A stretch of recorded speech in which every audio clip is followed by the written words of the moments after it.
¿Cómo están? Muy buenos días. Me da mucho gusto saludarlos y que nos acompañen en esta transmisión de Diálogos de Domingo, donde hoy tocaremos un tema que creo que a todo mundo pues, nos toca verlo de acuerdo a como, pues, obvio, lo hemos vivido. Pero ¿a qué voy con esto? Creo que ha ido cambiando y es que hoy hablaremos del síndrome de burnout. ¿Qué significa esto? Cuando estás quemado, quemada, cuando ya no puedes más en tu relación laboral. Algo está pasando o con los compañeros o con tus superiores o tal vez abajo, pero que tanto estrés, tantas situaciones adversas en lo profesional están afectando tu vida personal.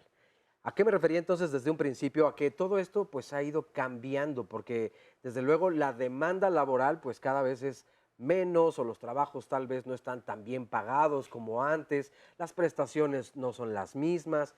Entonces, pues estas presiones y estas tensiones comienzan a cambiar dramáticamente el cómo vivimos hoy los trabajos, tanto las mujeres como los hombres. Y de eso vamos a platicar el día de hoy. ¿Cómo estás, mi querida Sandy? Me da mucho gusto Hola, Oscar, muy saludarte. bien, contenta de trabajar contigo. Y quiero preguntarles lo mismo a ustedes. ¿Disfrutan su trabajo? ¿Están en un espacio al que les gusta ir, en el que se sienten seguros, cómodos, felices? ¿Es un espacio para su desarrollo o por el contrario, lo padecen y lo sufren? Incluso han llegado al extremo de sentirse en este síndrome que ya definiremos, pero así como quemados, ¿es tal su malestar? De esto hablaremos y con esto comenzamos. ¿Qué significado tiene tu vida laboral en tu proyecto de vida? ¿Crees que el trabajo es algo que te enriquece como ser humano o es solo una actividad que realizas día a día para poder tener un sustento? Para muchas personas el trabajo representa sus aspiraciones y motivos de existencia, pero para otras se trata de una actividad que, aunque la sufren, la sobreviven. Estar tronado, quemado o consumido por lo que se hace todos los días tiene un nombre. Se trata del síndrome de burnout. Bueno, pues ahí conocemos entonces ya un poco más de lo que se trata todo esto, pero para irlo profundizando y entenderlo mucho mejor, tenemos a invitados especialistas. Déjenme presentarles a Lisa Warren Cruz. Ella es terapeuta familiar y psicotraumatóloga experta en intervención breve de emergencia en desastres. ¿Cómo estás? Me da mucho gusto saludarte, Lisa. A mí también, Oscar y Sandy, me da mucho gusto estar esta mañana aquí, Bienvenida, pues es un disfrutando mi placer. trabajo. Ay, muy Exactamente, bien. disfrutando del trabajo. Y compartiéndolo, gracias. Así es. Jesús Felipe Uribe Prado, doctor en psicología, con especialidad en psicología del trabajo e investigador de la UNAM. Bienvenido y muy buenos días. ¿Cómo estás? Muchas gracias, muy buenos días a todos. Oigan, pues ya escuchamos un poquito de qué trata el síndrome del burnout. Pero el año pasado la OCDE reportó que México es el país en el que más horas se trabaja por año. En promedio, estamos hablando de unas 2.255 horas al año. Esto significa que trabajamos aproximadamente 43 horas a la semana. ¿Cómo vemos entonces el trabajo las mexicanas, los mexicanos? ¿Qué significado le damos? ¿Lo disfrutamos o lo padecemos? Bueno, yo creo que hay una variedad y aquí me va a salir lo investigador, ¿no? Depende de la edad, depende del género, depende a veces del tipo de trabajo, pero yo diría en general los mexicanos sí gozamos el trabajo, pero hay ambientes laborales que van deteriorando nuestra satisfacción. Entonces, esto que se está definiendo ahorita como estrés, que es el burnout, sí es un fenómeno que se dice que es un fenómeno pasivo, que es un fenómeno silencioso, que va acabando principalmente con nuestra salud. Esto que en donde está afectada la salud tiene que ver con el número de horas que se trabajan, porque durante muchos años nos enseñaron, creo que las generaciones que están empezando en lo laboral tienen una mentalidad diferente. Aquí corríjanme, pero es por lo menos lo que yo veo cerca de mí. Los jóvenes ya están pidiendo un horario equilibrado entre poder pasar tiempo con su familia, tener actividades recreativas, poder entender la importancia de ejercitarse, todo esto. Pero yo recuerdo a mis abuelos o a mi papá durante años metido en una oficina por horas y horas y horas con algún espacio para comer. Y ese era el sentido, tal vez eso era lo que se tenía que hacer. Y no sé qué tanto esto también afectaba, o bueno, no, sí lo sé porque lo vi después en su salud. el no tener otro tipo de espacios para las personas que están todo el tiempo enfocadas en la oficina? Lo del trabajo tiene muchas variables. Tiene, por un lado, el disfrute del trabajo, que sí debemos hacer un trabajo que nos produzca satisfacción. El trabajo tiene dos funciones. Una, pues, es darnos de comer, ¿no? Pero la otra es la satisfacción por lo que hacemos, por sentirnos productivos. Entonces, si juntas esas dos cosas, el trabajo es una actividad satisfactoria. Hay muchos afortunados que además tenemos trabajos que nos gustan muchísimo, que disfrutamos muchísimo, que no es el caso de mucha gente. Y ahí, como dice el doctor, hay una diferenciación no solo por sexo, género y por tipo de trabajo, hay una diferenciación también por nivel educativo que está vinculado con el nivel socioeconómico. Entonces, pues hay mucha gente que hace trabajos que puede hacer, que no le producen mucha satisfacción. Esto que dices de tus abuelos o de nuestros papás que trabajaban muchas horas, ciertamente había unos que sufrían de algún problema de salud eventualmente y otros que trabajaban las 14 horas y eran muy felices y estaban muy sanitos. Entonces, yo diría que el estrés está más vinculado con condiciones dentro de la empresa, con el trato que se les da a los empleados, con la exigencia que se les da. Y el burnout habla de eso, de las cargas, a veces con poca capacitación para las personas, con jornadas muy largas, con insatisfacción en el trabajo, en los resultados y con una gran demanda no solo en el horario, sino también en el tipo de trabajo que se hace. Ok, bueno, ya vamos a hacer una primer pausa, pero antes tenemos un sondeo de opinión, precisamente de lo que estás hablando. El equipo de producción de Diálogos en Confianza salió a preguntar qué significado tiene el trabajo en tu vida. Para cada quien será diferente. Vamos a ver si les parece bien entonces qué nos respondieron. La parte que me ayuda a subsistir económicamente. Con lo que nos sustentamos día a día. Muy importante, por supuesto que es muy importante. Sin ello no hay para comer, vivir. Es algo muy importante, yo siempre me he sentido plena desde que estoy desarrollándome profesionalmente. Pues es la actividad por la cual me realizo. Pero trato de equilibrar con los otros aspectos de mi vida, ¿no? Amigos, familia. Aporto a la sociedad. Es algo necesario, útil, pero también es esclavizado. Tener trabajo es como tener vida y tener una satisfacción es tener mucho trabajo, sobre todo. Es importante porque sin él no podríamos tener, la solvencia económica como para sacar adelante una familia. No es lo más importante, no está en primer lugar. O sea, en primer lugar está mi vida personal, mi vida familiar y el trabajo pues tiene el lugar que le corresponde, pero no es el primero.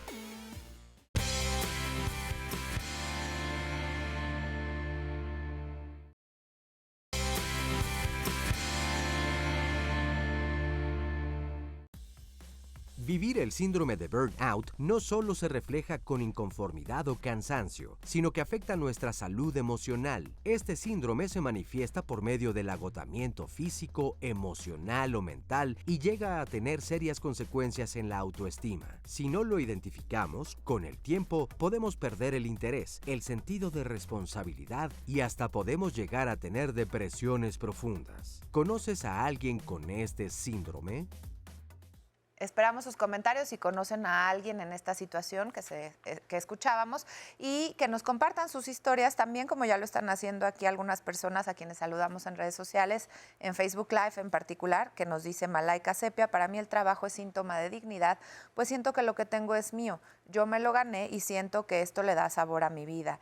También acá Joaquín Calderón nos dice: en lo personal disfruto de mi trabajo como docente universitario en el nivel medio superior, aun cuando no está bien redituado y a veces es un poco estresante. Muchísimas gracias por sus comentarios y precisamente es lo que nos quedó pendiente o vamos a ir definiendo. ¿Qué es en sí el trabajo? Sí, el trabajo es una actividad que involucra desde luego al ser humano, pero lo involucra desde el punto de vista económico, desde el punto de vista político, desde el punto de vista social y sobre todo individual. Ahora, ¿por qué el trabajo es necesario? La teoría dice que el trabajo es lo que nos hace mejorar, lo que inclusive se supone que el trabajo es lo que ha hecho evolucionar al ser humano por los requerimientos. Y si lo vemos desde un punto de vista muy económico, es la generación de la riqueza. O sea, el capital se genera a partir del trabajo. Ya ideológicamente hay explicaciones de inclusive explotación, pero digamos que desde el punto de vista individual es, como decía la doctora, es salud y también puede ser enfermedad. Y aquí es donde el estrés juega un papel muy importante. ¿Por qué el estrés? Porque el estrés, contrario a lo que muchos a veces pensamos, el estrés puede ser bueno y también puede ser malo. El bueno, pues es el que nos ayuda a, de repente, trabajo, me animo, me muevo. Si hay una emergencia, salgo corriendo. Ese estrés es muy bueno, es el eustrés, ¿no? Pero hay un estrés que me paraliza, hay un estrés que me detiene, que no me permite moverme, que no me permite salir corriendo. Es el distrés, es el estrés malo. El burnout, justamente, es una respuesta de la parte negativa del estrés y concretamente en el ámbito laboral. ¿Y por qué en el ámbito laboral? Pues hay varias razones, porque es donde pasamos muchísimo tiempo de nuestra vida. A partir de la edad adulta se puede decir que por lo menos la tercera parte de nuestro tiempo es en el trabajo y es donde generamos nuestra seguridad en términos económicos y sobre todo también se desarrollan afectos. Por eso el estrés está muy vinculado con sus tres grandes componentes, que es la parte emocional, es decir, el estrés nos puede beneficiar en términos positivos de emociones, pero también nos puede desgastar emocionalmente. Y es que fíjate que escuchando todo lo que dices, creo que entonces nos afecta, ya lo decías, dependiendo de nuestra edad, dependiendo de nuestro género, dependiendo de nuestras capacidades, de nuestra cultura, pero también de la educación que hemos recibido y si bien a bien también creo que la personalidad, decías tú, que no es lo mismo a una persona podrá trabajar 14 años sin problemas y hay otras 14 horas con en un día, años. 14 También 14 años en el mismo trabajo. 14 horas en un y día ser plenamente y no les feliz. afecta y hay quienes trabajan 6 horas y ya no pueden más. Entonces, ¿de qué dependerá? ¿A todas las personas les afecta igual o hay alguna circunstancia que me haga más proclive, a vivir esta situación del síndrome del burnout? Y por otro lado, también quería agregar pues imaginen ustedes, no es lo mismo comenzar con 2 horas para trasladarme a mi lugar de trabajo y comenzar a trabajar que 15 minutos. Que caminar 2 y cuadras. poder incluso hacer hasta ejercicio por la mañana, desayunar tranquilamente, caminar un par de cuadras y ya estar allí. Desde allí creo que comienza una idea muy distinta de cómo trabaja una y otra persona. Sí, las cargas en el trabajo son las que determinan el nivel de estrés y las cargas están determinadas por las jornadas laborales, o sea, ciertamente trabajar 14 horas, pues por más que te guste, si lo haces todos los días de la semana, pues terminas agotado, ¿no? Aunque el trabajo te guste. Lo que decías del ejercicio, Oscar, ¿no?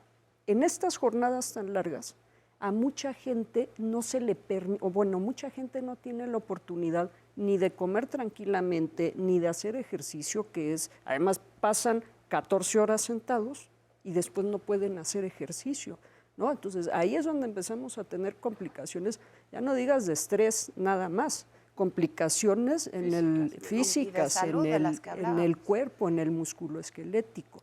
Están las cargas también por la exigencia, decías de la edad, por ejemplo. El burnout, ahorita que hagamos las definiciones, vamos a ver, está muy relacionado con servidores de la salud, con personas que tenemos contacto con otras personas. Entonces, eso te tiene siempre una mirada sobre la ética, sobre la responsabilidad. O sea, no es lo mismo que se te vaya una línea de producción, que a lo mejor te corren, pero la cosa termina ahí, a que seas un médico que está operando un paciente y que cometas un error.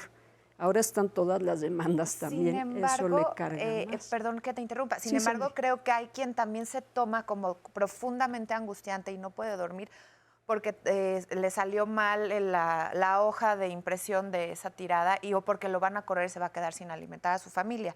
Ahí también tendríamos que profundizar un poquito más. Vamos a retomarlo, Lisa, nada más que es bien importante este sondeo porque también nos va dando pie y nos va aterrizando en ejemplos de lo que la gente está viviendo. Le preguntamos a las personas y sumamos, queremos escuchar también su opinión, ¿qué harían si su trabajo se vuelve estresante o angustiante? Y esto es lo que nos dijeron.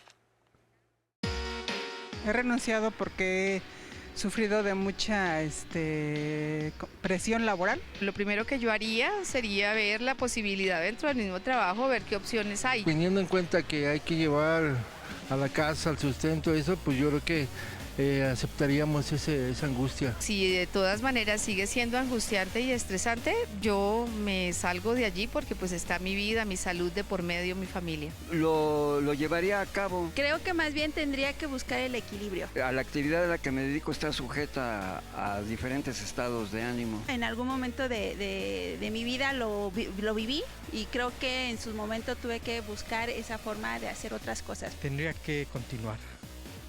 Sí, no hay de otra. Valora si me mantengo en ese mismo trabajo o busco otra alternativa para que yo pueda estar un poquito mejor en mi vida.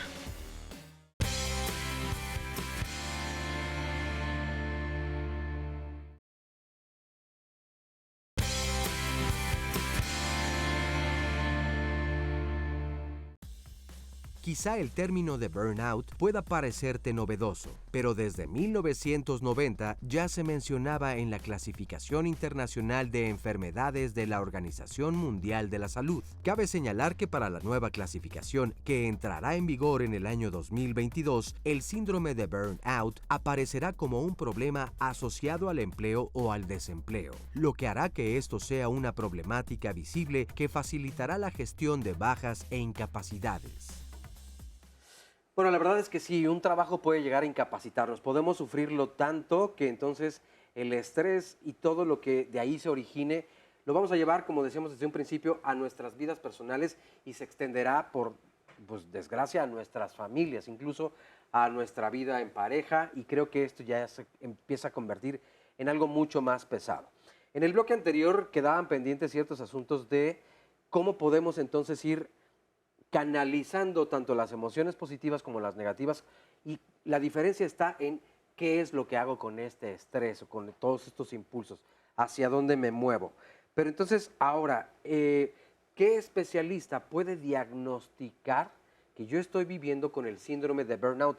Porque si bien también tal vez es fácil que yo me confunda de, seguro yo lo estoy viviendo, y probablemente no. Tal vez es el estrés. Ahora, ¿qué tanto naturalizamos todos estos padecimientos en el trabajo de, oye, pues no te quejes, tienes trabajo, eres o es lo normal, así aquí está el ambiente. Es normal, ¿no? O sea, pues Claro. tienes que vivir este estrés y a veces, pues de vez en cuando pararás en el hospital. Pues no es normal, no es natural. Mira, para esto hay una historia realmente, ¿no? La Constitución mexicana, la Ley Federal del Trabajo tienen una historia que a su vez proviene de cuestiones más universales.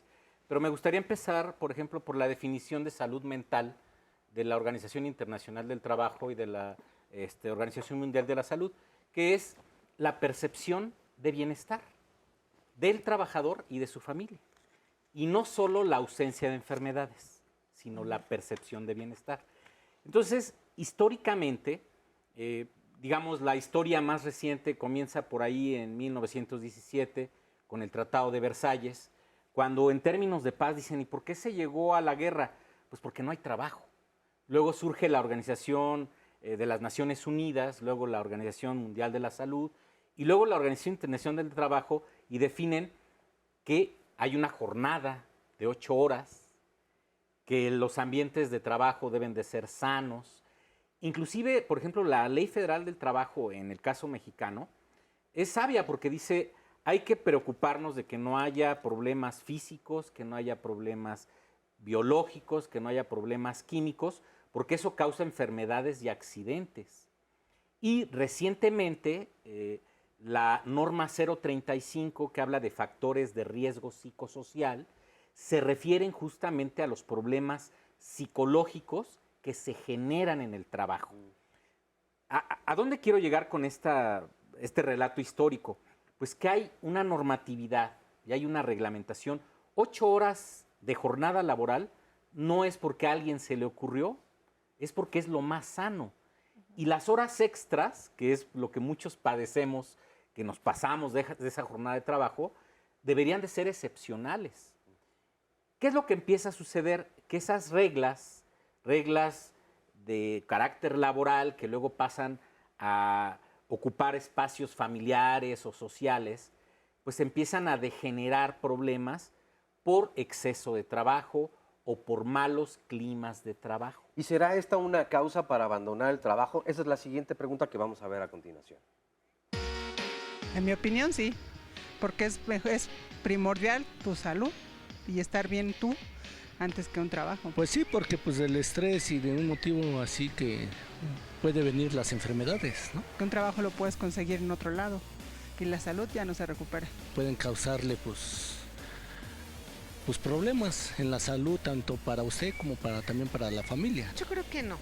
Yo creo que siempre debe existir la solución, si no de parte del empleador, de parte del empleado. Si no estás bien, no puedes dar un 100. No, porque el estrés siempre lo llevamos continuamente en el trabajo o fuera del trabajo, ya sea en el camino, que haya mucho tráfico. Cuando es cuestión de vida o muerte, yo creo que sí es importante, ¿no? Pues ya considerar dejar el trabajo. Al contrario, yo le echaría más ganas para seguir en mi trabajo y no renunciaría. Tenemos que ver calidad de vida, ¿no?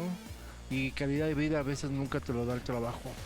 Muchísimas gracias por sus respuestas. También nos dice aquí en una llamada Alicia, hay trabajos que son una pesadilla diaria y los ambientes laborales muy tóxicos, pero ¿qué se puede hacer? ¿No? Refiriéndose a dejar el trabajo, no siempre es una posibilidad, sobre todo cuando lo necesitas y necesitas el ingreso. Y también otra llamada de Mario que dice, ¿hay casos de síndrome de burnout en México? No sé si lo dice por el término que es como en inglés o con ironía, porque dice, creo que en América Latina estos síntomas no se presentan o si ocurren no son tomados en cuenta como una enfermedad, en lo cual coincido, o como algo que requiera especial atención o como salud mental de lo que hablabas. Algo que nos querías también comentar, Lisa, adelante. Sí, que la gente sí deja los trabajos. Lo que pasa es que con el estrés la gente también pierde la capacidad de tomar buenas decisiones. Entonces, por ejemplo, pregunta esta persona si hay síndrome de burnout. Hay muchísimo. México tiene el número 1 de exceso de horas laborales, por ejemplo, en ambientes médicos. En el mundo. Y en ambientes, por ejemplo, médicos, pues sí, ahí es muy difícil dejar el trabajo, por ejemplo, para los residentes que están cautivos de la parte académica y la laboral, pero conozco otra gente, conozco a algunos pacientes que han renunciado a sus trabajos cuando un día se levantan y dicen, a ver, algo está pasando, no veo a mi familia, no gano lo que me gustaría, me empiezo a sentir mal, estoy de súper mal humor, estoy rindiendo muy poco. Cuando la gente puede darse cuenta de lo que le está pasando y puede conseguir otro trabajo, eventualmente lo deja. O cuando la presión es tanta en el trabajo que dice, mira, ya, prefiero estar sin trabajo que estar así como estoy, la gente lo deja. Ahora, me parece muy prudente todo lo que estás diciendo, pero ¿cómo llegar a esta determinación haciéndolo de la forma más sana posible? Tal vez lo platico con mi pareja, con mi familia, con algunas redes de apoyo, pero ¿a qué especialista también puedo ir para decir, ok, esto me va a hacer mucho daño, mejor aquí le paro y busco uno nuevo? O comenzar a buscar uno antes de renunciar al otro. ¿Qué es lo más recomendable? Mira, justamente esta norma que es la norma 035 de la Secretaría del Trabajo y Previsión Social, ellos plantean la necesidad del diagnóstico de factores de riesgo psicosocial. ¿Qué es el riesgo psicosocial? Es el estrés, en pocas palabras. Ahora, ¿qué es el diagnóstico? Bueno, pues depende de cuestionarios, de entrevistas, de observaciones. Tú vas determinando cuál es el grado de deterioro del trabajador. Lo voy así a sintetizar, ¿no? Empiezas por problemas emocionales, pero ya la parte grave es cuando hay un impacto a nivel psicosomático. ¿Cómo te empieza a impactar a nivel psicosomático? Principalmente trastornos de sueño, trastornos gastrointestinales, trastornos de dolor. Hablamos de reumáticos, de dolor menstrual, de dolor muscular. y sobre todo cefaleas. En una ciudad como la nuestra, hasta nos hemos acostumbrado a los dolores de cabeza. Sí, Ya parecen normales y en realidad no lo deberíamos de tenerlos.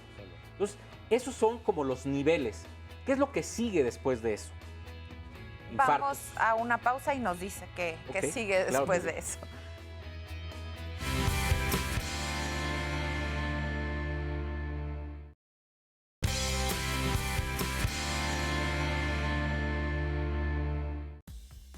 Muchas veces las ocupaciones del trabajo y el compromiso que se hace con la profesión puede arrastrarnos al desequilibrio emocional, ya que abarcamos tareas y funciones que no nos corresponden. ¿Te ha pasado? Se dice que el síndrome de burnout lo padecen más aquellas personas que vinculan su trabajo directamente con clientes. Por ejemplo, doctores, trabajadores sociales, maestros, enfermeras y consultores, entre otras profesiones. Y precisamente sobre lo que escuchábamos en la cápsula, Mauro Miguel dice, ¿pueden dar un panorama sobre las personas que trabajamos en cuidado de la salud? Hay algunas enfermeras y familiares que se hacen cargo de enfermos que a veces ni siquiera pueden tener espacio para su cuidado personal. Esta es una causa de estrés y depresión. Y justo como hace unas semanas tuvimos el programa que pueden encontrar en redes sociales sobre los cuidadores, es importantísimo darnos cuenta que estamos pasando por eso, que estamos sintiéndonos mal y ya nos decías, Felipe, qué síntomas son, unos físicos, ya hablabas de algunos malestares, cefaleas, dolores, y después nos quedamos en el corte con el infarto. Sí, lo interesante de esto es, mira, contestando esta pregunta de esta persona que te escribió, ¿qué es el estrés? El estrés viene del concepto de la física, de que hay una fuerza que quiere mover un cuerpo y ese cuerpo lo que hace es resistirse al movimiento. Esa resistencia es el estrés. Entonces, hay cuerpos, para lo de las diferencias individuales, que pueden ser muy duros y tanta dureza los quiebra. Y hay cuerpos que son muy flexibles y que por más que se muevan, no los quiebra. Por eso se dice que es más fuerte una planta que se mueve de acuerdo al viento que un árbol que está rígido y lo tiras. De hecho, de ahí viene el término resiliencia, justamente. Así es. Y el estrés es este mismo fenómeno. Ahora, efectivamente, como decías al principio, hay cuerpos que resisten más y otros que resisten menos. Y justamente el síndrome se llama síndrome porque es un conjunto de síntomas que van todos estos trastornos físicos, pero también los emocionales. Un emocional muy importante del burnout es el que se llama despersonalización, que es cuando yo, para protegerme, empiezo a maltratar a mi paciente o a maltratar al cliente, pero en realidad es porque si yo me involucro con el paciente o con el cliente, me sentiría muy mal. El ejemplo de los médicos es un buen caso. Un médico puede ver gente que muere todos los días y si ellos se involucraran con sus pacientes, pues acabarían deprimidos. Entonces, ¿qué es lo que empieza a hacer el médico? Empieza a verlos como números, como camas, como expedientes, y eso lo protege de involucrarse emocionalmente. Eso se llama despersonalización y es un problema muy frecuente.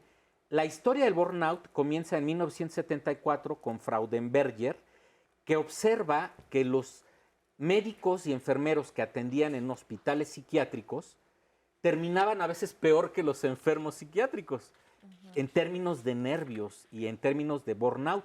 Entonces, él, a partir de eso, dice que el burnout es una enfermedad de asistencia, es un estrés de asistentes. Nosotros en la UNAM hemos hecho una serie de investigaciones que echa abajo un poco esa definición, porque sería tanto como decir que la gente que no atiende a terceros no siente burnout. O no les pasa esto, No, claro. lo que hemos comprobado es que sí hay burnout, tanto en la gente que asiste a otros como los que no. En cualquier trabajo Claro, podrías estar en experimentando cualquier trabajo, este porque en síndrome. cualquier trabajo tienes contacto, aunque sea con tus compañeros de Claro. trabajo, Sí. y estás dando un servicio. Pero entonces es muy importante el burnout en términos de desgaste emocional, aunque físicamente estés bien. Es cuando estás físicamente bien, pero suena el despertador y dices, oh no, ya hay que ir a trabajar otra vez, y vienes arrastrando el saco, ¿no? La despersonalización es muy importante porque empiezas a maltratar al cliente, al paciente, y el tercer factor muy importante es el la insatisfacción profesional, es decir, ya no tienes ganas para superarte en el trabajo, ya no te motivas, y esto te empieza a enfermar. Claro. Ahora, ¿por qué es difícil de diagnosticar el burnout? Porque a veces nosotros observamos choques en la calle, automovilísticos, y lo que no sabemos es que a lo mejor fue un infarto por exceso de trabajo. A la gente nos duele la cabeza y parece algo normal, pero en realidad no debería dolernos. Es un síntoma de algo como la definición del estrés. Estás resistiendo y la pregunta es, ¿cuánto vas a resistir? Que requiere entonces un análisis más profundo. Así es. ¿Qué profesionales? ¿Cuál sería la diferencia antes de los profesionales entre depresión y burnout? Bueno, la depresión ya tiene un componente mucho más crónico. O sea, eventualmente cualquier trastorno de estrés, porque hay muchos. Hablabas ahora, por ejemplo, de los cuidadores. Cualquier trastorno de estrés en un periodo muy largo se va a convertir en una depresión. La depresión es pérdida de la energía y la pérdida de la energía te va a obligar a parar. Igual te puede dar un gripón de aquellos, que es la parte psicosomática, ¿no? O te puede dar un infarto en un caso muy extremo. Habitualmente empezamos con la depresión y vemos con mucha frecuencia también infecciones gastrointestinales e infecciones de vías aéreas que te obligan a parar. Hay quien para y hay quien no para, hay quien sigue.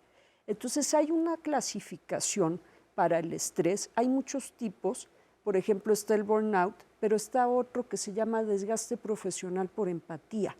Ese a veces se confunde con el burnout, ese es más propio, por ejemplo, de cuerpos de emergencias o incluso psicólogos como yo, que hablas una vez con la persona y te cuenta una historia horrorosa y eso produce muchísimo estrés en quien lo recibe, pero no es burnout, no está sujeto a jornadas largas, no está sujeto a periodos largos, no está sujeto a que el jefe te anda persiguiendo, es más bien el evento único lo que produce el desgaste profesional por empatía.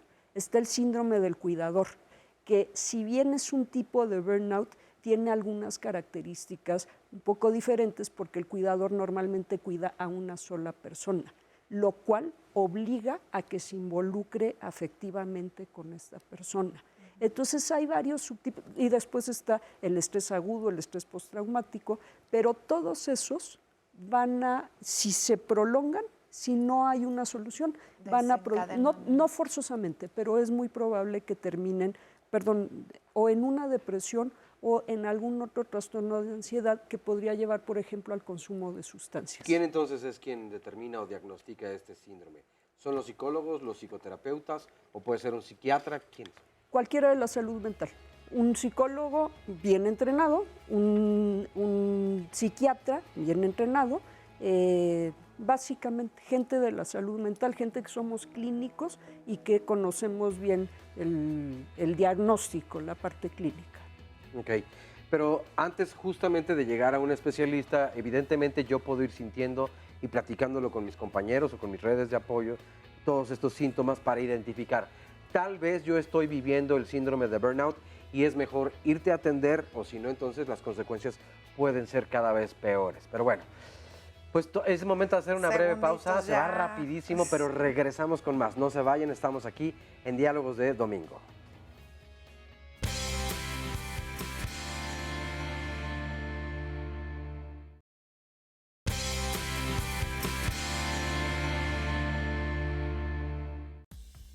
Es una realidad que muchas personas viven en ambientes de trabajo donde hay expectativas laborales poco claras, falta de control, malas dinámicas laborales o un mal ajuste del empleo. Y todo ello nos lleva a reflexionar en qué tanto requerimos de una nueva cultura del trabajo. ¿Será necesario cambiar las formas que tenemos de trabajar?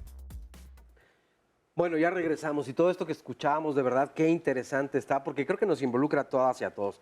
Pero hay una pregunta de sondeo que también tenemos a continuación y ahora es, ¿cómo separas lo laboral de lo personal? ¿Qué tan fácil es o no? Vamos a ver. Deberíamos separar o dejar nuestro costalito de problemas en la puerta, ya sea al salir de tu casa o antes de entrar a tu trabajo. Si uno mezcla tanto los problemas laborales como los de casa, pues no funciona uno bien al 100%. Si tú estás pensando en tus problemas, desatiendes tu trabajo. Entonces, si tú ibas a rendir 100% laboralmente, pues ya no rindes ni el 50 veces, ¿no? Yo, como otras personas, hemos en algún momento de la vida, le hemos dado una importancia muy grande al trabajo. Lo separas cuando disfrutas a tu familia. En los pocos momentos que te da el trabajo para disfrutarla, yo creo que en este momento se separa. Pero yo creo que con el paso del tiempo uno logra ponerlo en su justa medida. Yo creo que haciendo ejercicio, implementando otras alternativas a tu vida. Ambas tienen que ver mucho, o sea, en un conjunto no puedes como que separar algo de lo personal a lo laboral, o sea, debe de estar equilibrado. Visitando más a tu familia, compartir tiempo con tus amigos, eso puede ayudar a equilibrar y hacer un balance. Pues sí, efectivamente, llegar al equilibrio, al balance sería lo mejor, pero no para todas las personas es igual, porque depende de las distancias, de la economía, de un montón de factores que no podemos, pues simplemente así tan sencillo decir, ay, equilibra tu vida. Pues, para eso ojalá. es la ayuda de los profesionales que preguntábamos hace rato y quiero compartirles, Óscar, o no sé si teníamos también la llamada de Ali, que nos confía aquí su testimonio y dice, yo tenía un trabajo en el que el sueldo no era tan malo y yo ya no quería estar ahí, necesitaba estar en casa, dedicar tiempo a mis hijos. Y dice, fíjense los síntomas, todo el tiempo estaba estresada, malhumorada, dolor de cabeza, sensaciones raras en músculos de mi cara, a veces empezaba a llorar sin razón aparente y un día me dije, si sigo así me voy a enfermar y voy a estar en casa, pero no quiero ser una carga para mi familia, así que renuncié y sí extraño mucho mi sueldo, pero tanto mis peques como yo estamos contentos de estar juntos. Ahí es lo que preguntaban en el sondeo, ¿no? Cómo equilibrar lo personal con lo laboral. Fíjate que contestando a este mensaje de tu televidente, el síndrome de burnout, hay un español de nombre Pedro Gil Monte, es un especialista en síndrome de quemarse en el trabajo para los europeos, que él plantea un cuarto factor que es el de culpa. Es decir, la gente empieza a sentir culpa, justamente es el caso. O sea, yo necesito dinero, pero me siento mal, pero tengo una familia. Y entonces la culpa es uno de los factores de deterioro, es un factor de riesgo muy importante. Él dice, a lo emocional, a la despersonalización y a la insatisfacción, le agrego la culpa. Ahora, ¿cómo identificar esto? Bueno, yo vuelvo un poco a la parte legal. La obligación de las empresas, de los empresarios, es diagnosticar factores de riesgo psicosocial y determinar los niveles de riesgo de la gente, de los trabajadores. En las empresas suelen tener psicólogos en recursos humanos, suelen tener médicos de medicina del trabajo. ¿Y qué es lo que ellos van a ver? Pues van a ver los síntomas. El médico va a empezar a ver que receta más omeprazol, ¿no? El psicólogo va a ver que empieza a ver gente con más ausencias, con más faltas, y empieza a ver estadísticas en la empresa que da indicadores, accidentes de trabajo, ¿sí? Y sobre todo enfermedades profesionales. Y todo esto está clasificado por la ley. Déjame enriquecer todo esto que estás diciendo con el comentario que nos comparte Alejandra, así lo voy a dejar. Y nos habla de cómo entonces o por qué en México las cosas se agravan un poco más. Soy psicóloga y trabajo como jefe de relaciones de recursos humanos, perdón. Continuamente entro en conflicto con los intereses de la empresa porque quiero cuidar al personal del estrés, pero el jefe de ellos exige de manera inadecuada y entonces mi trabajo, pues en lo personal lo tira por completo. Entonces, ¿dónde están primero los intereses de la empresa y dónde están los intereses de un psicólogo de la empresa por las trabajadoras de esa empresa, para además el bienestar de unos y otras partes, ¿no? Mira, cuando yo hablo de esto, yo he tenido la suerte de estar en España, de estar en Colombia, respecto a este tipo de fenómenos, invitado por diversas instituciones. Lo que pasa es que en el caso mexicano, nosotros llevamos un atraso de por lo menos unos 30 años con relación a otros países.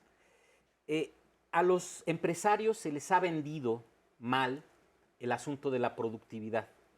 Es decir, pareciera hasta recientemente que la productividad es calidad, que la productividad es capacitación, que la productividad son jornadas de más de 8 horas, que la productividad es llevarte la computadora a los aeropuertos, a los sábados y domingos, pero nunca les hablan de salud. Y lo que no les han dicho a los empresarios es que un trabajador productivo es un trabajador sano, porque por definición, un trabajador enfermo no es productivo. O sea, un trabajador con dolor de cabeza se puede accidentar. Claro. Un trabajador con problemas gastrointestinales va a faltar. Entonces, es ahí ese equilibrio del que se hablaba hace rato. La ley y la normatividad laboral sí están hechas correctamente. ¿Cuál es el problema? Que los trabajadores los desconocemos, que los patrones lo que les preocupa a veces son las sanciones, las multas, pero no el concepto de salud. Y entonces tendríamos que capacitar a empresarios, desde luego, a jefes y todos los altos mandos a considerar todo este tipo de factores. Así es. Voy a agregar al tema de la empresa y al tema de la capacitación. Las empresas a veces dicen, oye, qué bien haces el trabajo, y te ascienden y te conviertes en el jefe. De ser el operador, te conviertes en el jefe. Entonces ocurren estas cosas. Hay un desconocimiento de los temas de recursos humanos, laborales, de salud, porque el operador está ahora como el jefe. Entonces no hay una capacitación y probablemente no hay un buen perfil para esa persona para estar a cargo de otras personas. Entonces, a partir de ahí, tendríamos que pensar quién debería incidir en la toma de decisiones de salud de la empresa, porque probablemente este jefe dice, no, mira, tú no te vas hasta que no termines ese trabajo, y ya han pasado más de 8 horas de trabajo, y lo que en realidad pasa en muchas ocasiones es que después de la hora 8 uno empieza a no rendir. Uno de los síntomas del burnout es la pérdida de la atención y de la concentración. Entonces, si tú ya hiciste una jornada completa, ¿cómo vas a seguir rindiendo? O sea, haces horas de estar ahí sentado, pero no haces horas productivas. Sería mejor que te fueras a descansar. El ocio también estresa. También. Claro, demasiado, todos los extremos. Vamos a hacer una pausa, la última del programa, y regresamos, seguimos leyendo sus comentarios.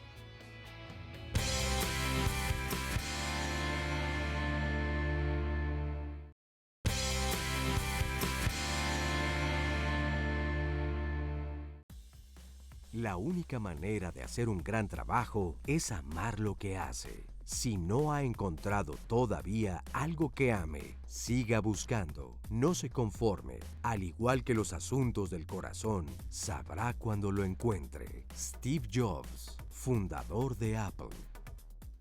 Gran frase, y muchísimas gracias a todos los que nos dejan sus testimonios. Nos dice Don Ajillo, veo representantes siempre quejándose por la carga de trabajo que llevan a casa, el alcanzar metas que no dependen de ellos. Platicando con ellos me enfoco en que la salud es muy importante y que nadie es indispensable en la empresa. Entonces recapacitan y creo mejoran su perspectiva de trabajo. Y Lisbeth Villarreal nos dice, todo lo que comentan es lo que vivimos en esta ciudad. Me queda claro que hay que trabajar para vivir y no vivir para trabajar. Pero ¿cómo entonces hacer un cambio? ¿Cómo vamos generando desde nuestro propio trabajo estos pequeños cambios o cómo nos acercamos a nuestros superiores para pedirlos o cómo podemos apoyar a un compañero que estamos notando que le está sucediendo algo? ¿Qué sugerirían? O legalmente también se puede hacer. ¿Quién nos puede proteger? Yo en ese intentando un poco cerrar, voy a hacer así como global. Mira, el problema de la salud ocupacional, particularmente el estrés y el burnout, es un problema ya de salud pública. Es decir, no es un problema de uno, de dos o de tres, en realidad es un problema de todos. Todos los que trabajamos tenemos problemas de estrés. Ahora, siendo un problema de salud pública, entonces tiene que haber una legalidad y tiene que haber evidentemente una normatividad para todo esto. Las empresas lo tienen. Los actores, que desde luego son los trabajadores, son los patrones, pero aquí hay un actor del que casi no se habla, los sindicatos. En otros países, quienes promueven programas de salud son los sindicatos. Entonces, yo dejo así, el gran ausente en México por muchos años han sido los sindicatos, a diferencia de otros países que son los que promueven este tipo de políticas de salud ocupacional. Ahora bien, Hay un concepto que es muy utilizado, pero pocas veces entendido, que es el de calidad de vida. Calidad de vida en el trabajo implica efectivamente que no tienes que hacer 3 o 4 horas para llegar a tu oficina, a tu fábrica, que no debes ir apretado en el metro y llegas sudado, que las jornadas no deben ser superiores a 8 horas y sobre todo las enfermedades son como una liga, como decías hace un momento, que puede ser desde empezar a tener síntomas, luego puedes tener enfermedades cardiovasculares, que es hipertensión, enfermedades como diabetes, y luego vienen los infartos y la muerte. Entonces, ¿de qué se trata? De hacer intervención, al menos en los 3 niveles, ¿no? O sea, de prevención, de cambio de políticas, de cambio de formas de trabajo y, ¿por qué no?, de políticas y procedimientos generales en las empresas. Y todos somos responsables, desde el patrón hasta el trabajador, y los sindicatos son los representantes de los trabajadores grandes ausentes durante muchos años en México. Y entonces sí, legalmente yo puedo acudir a alguna instancia para que... Es que son los problemas. Aquí, como es un problema hasta político, por ejemplo, hay países donde en Europa tú puedes demandar por estrés y puedes ganar, y un juez determinar que te tienes que ir a descansar 6 meses. En México, los abogados laboralistas, ¿qué es lo que hacen? Te llevan por el problema del daño moral, por el problema civil, por el problema hasta penal con la violencia. Y la Ley Federal de Trabajo, aunque empieza a tocar asuntos relacionados con violencia, no se ha abierto todavía de manera real a los problemas de estrés. El estrés ya está reconocido como enfermedad profesional. ¿Desde 1990? Sí, pero no en la Ley Federal del Trabajo. Entonces los abogados no pueden tener armas todavía. Hacia allá vamos. Pero exactamente, hacia la parte legal. Pero en la parte preventiva me parece que sí podríamos incidir. ¿Y qué cambios se pueden ir haciendo el día de hoy para quienes nos están viendo?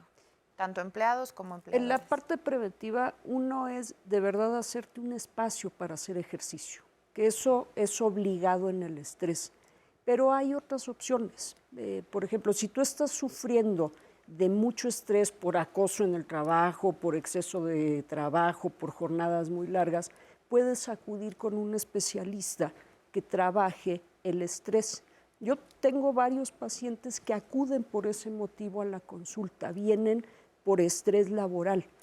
Tengo muchos médicos, ¿no?, que vienen por estrés laboral. ¿Y les das alguna estrategia para cómo los acompañas? Con todo el acompañamiento de estrés, que es mi especialidad, ¿no? Entonces los acompaño, les enseño técnicas de relajación.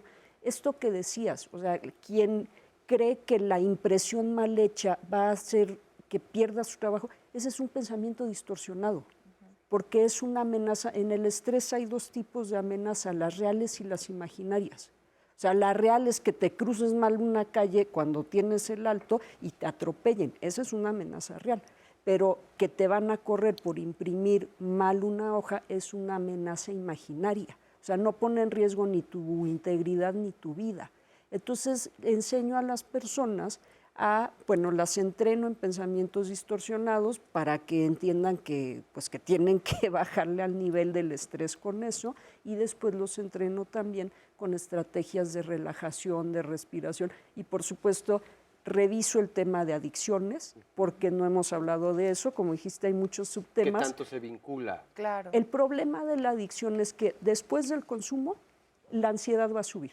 Todas las sustancias van a producir un efecto de rebote, entonces trabajo mucho el tema de adicciones, que está muy vinculado con estrés, porque la gente consume para sentirse mejor, pero al día siguiente se siente peor. Claro. Y tiene que ir a trabajar. Y tiene que ir a trabajar en estas circunstancias. Pero por eso es una paradoja de salud pública, porque ¿cuáles son los desestresantes más económicos? El cigarro y el alcohol. Y el café. Cuando lo tendría que ser uno gratuito es el salir a caminar, estar en contacto con la naturaleza, yo hacer insisto ejercicio. que es un problema de salud pública e institucional para las empresas, porque yo puedo mandar al psicólogo a todos, pero si la empresa no cambia, si los contratos de trabajo no cambian, por más psicólogo que yo vaya, no voy a cambiar, no voy a mejorar. La Ley Federal del Trabajo, la Organización Internacional del Trabajo, sí estipulan esos cambios legales. El asunto es que se promueva, que haya cambios hacia dentro de las empresas de manera consciente. Hay 3 tipos de intervención. Una es esta. Yo atiendo al trabajador con psicólogo, con pastillas para la con estrategias. depresión, pero hay uno que es, yo cambio políticas de empresa para que el trabajador mejore. Claro. Y si esa política es insuficiente, cambio estructuras de la empresa. Voy a poner un ejemplo rapidísimo. Si yo me lastimo la espalda por cargar, o le pongo un montacargas, o le pongo de plano una tira que sustituya la carga de ese trabajo. Eso es lo que hay que hacer. Esos son los cambios, claro. Ya. Sí, ya se nos acabó el tiempo de este programa en un tema que de verdad es súper amplio y donde hay un montón de áreas de oportunidad para cambiar las cosas. Pero les agradecemos muchísimo el que hayan estado aquí, que nos compartan todo su conocimiento y ojalá que ustedes allá en casa y en las redes sociales pues les haya agradado el programa. Gracias por escribirnos y por sus comentarios. Hasta la próxima. Adiós. Gracias. Muchas gracias.